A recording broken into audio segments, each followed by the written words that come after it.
Hi. Have you ever had that moment where you did your best proofreading right after you clicked the send button and then you saw the typo? Yeah, we've all done that, right?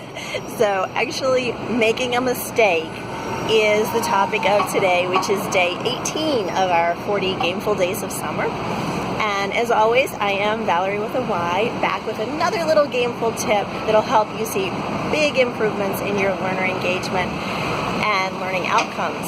So today we're going to talk a little bit about some ways that you could make mistakes into interesting learning experiences. So, 2 quick tips. The first one is you can actually put a mistake into your content. And I know that sounds weird, but it's okay. Bear with me. So, for example, you can have, if it's, written content, let's say, you could have the same sentence repeated twice in a row. And then, right after that, you acknowledge that, hey, did you catch that? That sentence was repeated, and it draws the learner's attention back to, hey, was I really paying attention? What did I miss? Wait a minute. And again, you just, you make it into a, hey, if you caught that, give yourself a virtual high five. If you didn't, hey, you might want to go back and look at that section again because there's a really, important key concept there, or something like that. So you can have a little fun with it, sort of have a little fun with imposing a mistake into the content. I've also used it in webinars. You can put just sort of a silly non sequitur slide in the middle of things because people tend to kind of drift off during webinars. And then once you draw attention to it, they're like, oh, wait, I'm back. Okay, what did I miss? So again, you can have a little fun with it. So the second one, though, is really super powerful.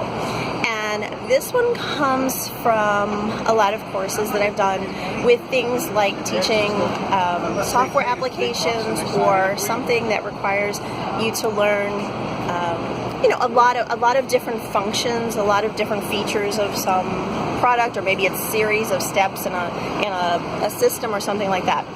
But anyway, what you do is, instead of asking them at the end in terms of assessing them, instead of just asking them to sort of reproduce the content or some variation of the content that you've been showing them how to create during the course, what you do instead is you give them a messed up result.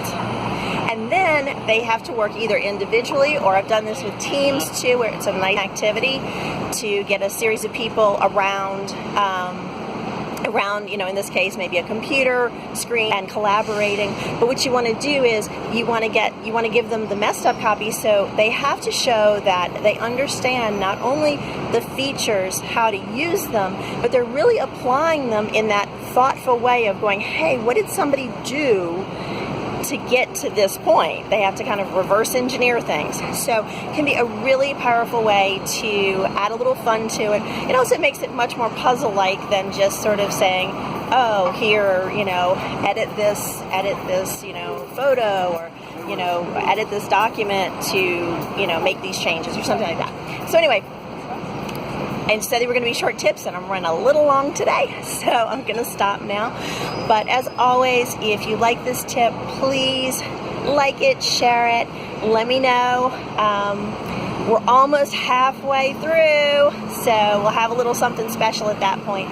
But stay tuned, and I'll be back tomorrow. Bye.